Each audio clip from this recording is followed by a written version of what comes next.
अस्सलाम वालेकुम। मैं हूं फैसल तारिड़। आईनी तरमीम पर ताजा तरीन सूरत हाल यह है कि हुकूमत के अपने ही परिंदे उड़ना शुरू हो गए हैं। इस्लामाबाद में नून लीग और पीपल्स पार्टी की जानब से सरेंडर भी हो गया है। वकला भी लाहौर में निकल आए हैं। पेशावर से अली अमीन गंडापुर ने भी कॉल दे दी है और इस मौके पे पेशावर हाई कोर्ट का इंतहाई अहम फैसला भी आ चुका है और उसके बाद जस्टिस मंसूर अली शाह के लिए भी एक बड़ी खुशखबरी आ गई। यानी आज 17 अक्टूबर का दिन हुकूमत और पीपल्स पार्टी के लिए एक डरावना ख्वाब बन चुका है। सबसे पहले सबसे बड़ी खबर आपके सामने रखना चाहता हूं। बेशुमार आज खबरें हैं।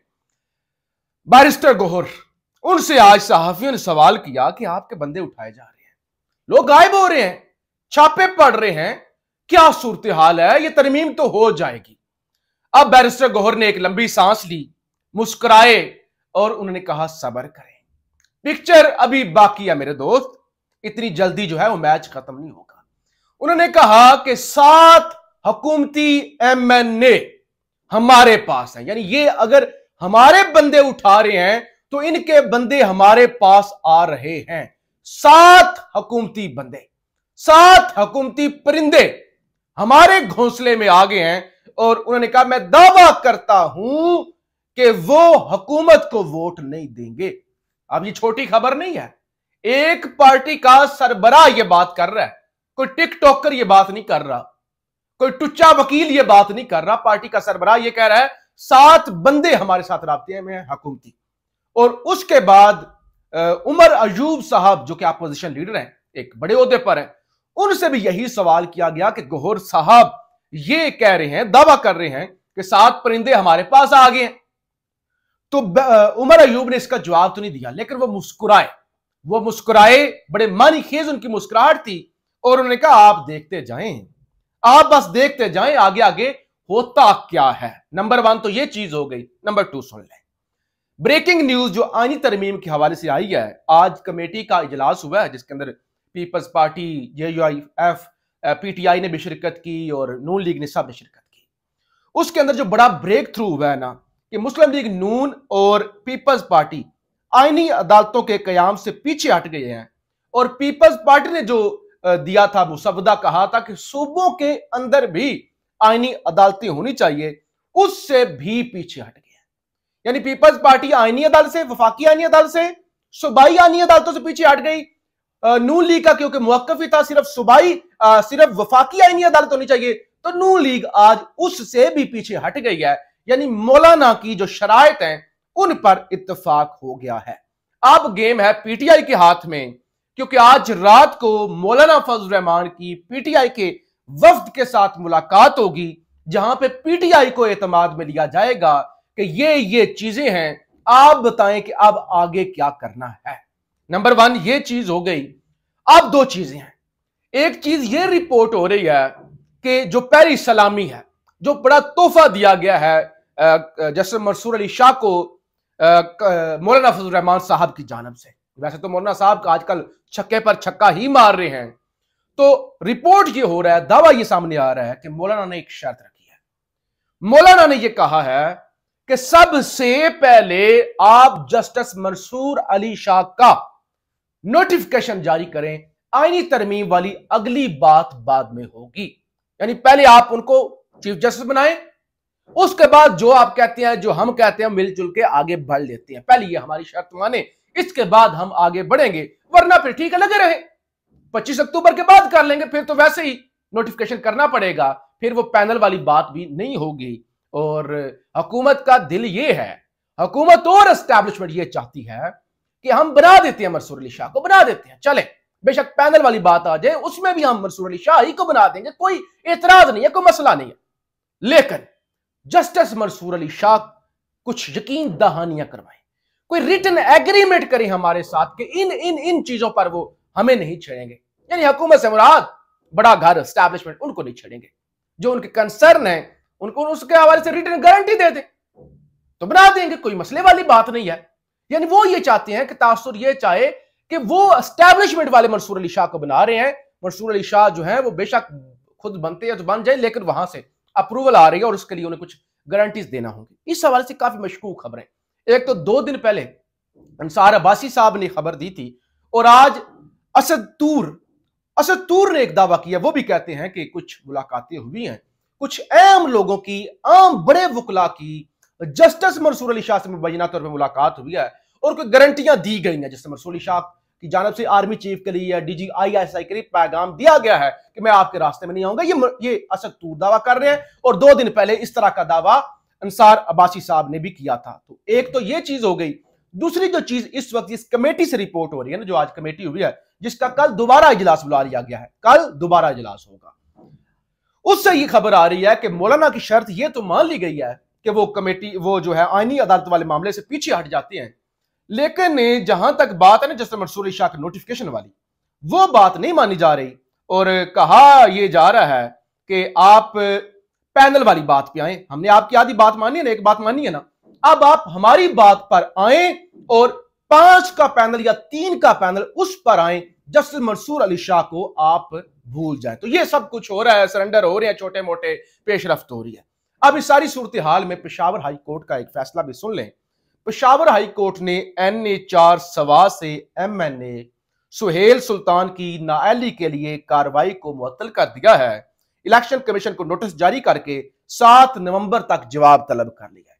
यानी अब 7 नवंबर तक जो सुहेल सुल्तान साहब है PTI वाले, उनकी सीट को कोई मसला नहीं हुआ। क्या था?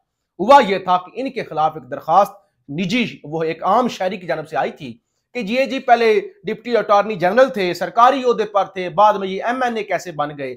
इसी तरह की एक शिकायत आई थी जो सेनेटर सैफुल्लाह अबड़ो साहब हैं और वो भी इलेक्शन कमीशन को भिजवा दी गई थी और इलेक्शन कमीशन ने फौरी तौर पर इस केस को टेकअप कर लिया था। 21 अक्टूबर को इलेक्शन कमीशन इस पर समाअत कर रही थी और खतरा यह था कि ये 2 विकेटें PTI की गिर सकती हैं। तो लिहाजा पेशावर हाई कोर्ट ने ये विकेटें PTI की जो है वो बचा ली। अच्छा, एक और खबर रिपोर्ट हो रही है कि चीफ जस्टिस काजी फायज ईसा के खिलाफ सुप्रीम जुडिशियल काउंसिल में शिकायत दायर, मिसकंडक्ट की इंक्वायरी और ओहदे से हटाने की इस्तदा की गई है। वैसे ही वो जा रहे हैं, आज उन्होंने कह दिया कि हामिद खान साहब, जुबैर साहब, अबू जुबैरी साहब, आपकी वो एक मुकदमा जो है वो मैंने अपने दौर में नहीं लगाया, वो मेरे बाद लगेगा। तो इसका मतलब ये है कि वो जा रहे हैं। अच्छा जी, ये जो कुछ हो रहा है आईनी तरमीम और स्याह आईनी तरमीम, इस हवाले से आज एक और बड़ी ब्रेक थ्रू आप कह लें, यह बड़ी खबर है, अक़वाम मुत्तहिदा से आई है। अक़वाम मुत्तहिदा की जानब से सवालात उठाए गए हैं और कहा गया है कि ये जो पाकिस्तान के अंदर आईनी तरमीम हो रही है, जो मुसवदा सामने आ रहा है, इसको अगर देखा जाए तो पाकिस्तान के अंदर इंसाफ का जो निज़ाम है वो कमजोर होगा। कहा गया है कि इस तरमीम से अदलिया की आज़ादी और इंसानी हकूक बशमूल मुनसफाना मुकदमे के हक का खतरा है। तो लिहाजा ऐसी चीजों पर गौर करना चाहिए, ऐसी चीजों पर एहतियात करना चाहिए। अच्छा जी, गंडापुर ने वीडियो पैगाम अभी जारी किया है और कहा है कि कल 18 अक्टूबर जुमे की नमाज के बाद हर जिला, हर तहसील, हर शहर, इस्लामाबाद, हर जगह पे निकले, एहतजाज करें खान की रिहाई के लिए, इस आईनी तरमीम के खिलाफ, और फिर जो खान से मुलाकात नहीं करवाई जा रही इसको लेकर हम एहतजाज करेंगे। तो जो गंडापुर पीछे पीछे नजर आ रहे थे, तो आज गंडापुर ने सामने आके फ्रंट फुट पे वीडियो पैगाम जारी करके वो अपनी प्रेजेंस जो है वो शो कर दी है। इस्लामाबाद हाई कोर्ट के बाहर वकला निकले हुए हैं, एहतजाज किया उनकी जानब से और उन्होंने आईनी अदालत नामंजूर के नारे भी लगाए हैं। और सुप्रीम कोर्ट में हामिद खान और दीगर वकला की जानब से आज प्रेस कॉन्फ्रेंस की गई है और वो जो जज है, नीचे वाले जज जो अपनी लॉबिंग कर रहे हैं कि वो चीफ जस्टिस बन जाए, मंसूर अली शाह ना बने, वो बन जाए, उनको शट अप कॉल दी गई है। इन वकला की जानब से कहा गया शर्म करें, आप अपनी लॉबिंग करना बंद करें, आप इस सारी चीजों से बाज रहें। जबकि इस एहतजाज के हवाले से आज फवाद चौधरी ने भी मीडिया से गुफ्तगू की। उन्होंने कहा कि देखें, हमाद अजहर साहब, मुराद सईद साहब और दीगर जो PTI के लोग हैं, कोई अफगानिस्तान बैठा हुआ है, कोई लंदन बैठा हुआ है, कोई अमेरिका बैठा हुआ है, कोई छुपा हुआ है, वो खुद तो सामने आते नहीं हैं और वो एहतजाज की कॉलें देते हैं। तो सबसे पहले लीडरशिप को पहुंचना होगा। ये जो आपका ये लगे हुए ना कि आप कॉल दे दी, वो जी निकले, सारे निकले, इधर पहुंचे उधर पहुंचे, खुद बेशक आप चाय पीने चले जाए KP के हाउस और वहां से आप उठा लिए जाएं, तो इन कहानियों से आपको निकलना होगा। आपको फ्रंट फुट से लोगों को लीड करना होगा, ऐसे ये बातों से काम नहीं चलेगा। और फिर जो ANP की तजवीज है कि खैबर पख्तूनख्वा का नाम तब्दील करके पख्तूनख्वा कर दिया जाए। आज उमर अयूब ने उसको भी मुस्तरद किया। उन्होंने कहा देखिए सिर्फ खैबर पख्तूनख्वा के अंदर पश्तून नहीं रहते, बल्कि एक बड़ा इलाका, एक बड़ा रीजन है, हजारा रीजन। तो वो पहले भी बड़ी कत्लो गारत हुई थी जब नाम तब्दील हुआ था 18 तरमीम के अंदर। तो लिहाजा आप भी उनके बड़े कंसर्न हैं, तो लिहाजा इस नाम चेंज की भी हम मुखालफत करते हैं। और फिर सिंध हाई कोर्ट के अंदर आज समाअत हुई, ये जो इसहाक डार को डिप्टी वजीर आजम बनाया गया तो उस पर जवाब जमा कराया गया। बताया गया जी वो इसहाक डार साहब जरूर डिप्टी वजीर आजम है, लेकिन वो एक एजाजी योद्धा है, बस उनके नाम के साथ लिखा जाता है। इस हवाले से वो कोई मरात नहीं लेते या इस हवाले से कोई वो वजीर आजम वाला इख्तियार इस्तेमाल नहीं करते। तो लिहाजा ये बस एक एजाजी ओहदा है, जैसे बच्चे को खुश करने के लिए खिलौने दिए जाते हैं, तो ये खिलौने के तौर पे उन्हें ओहदा दिया गया है।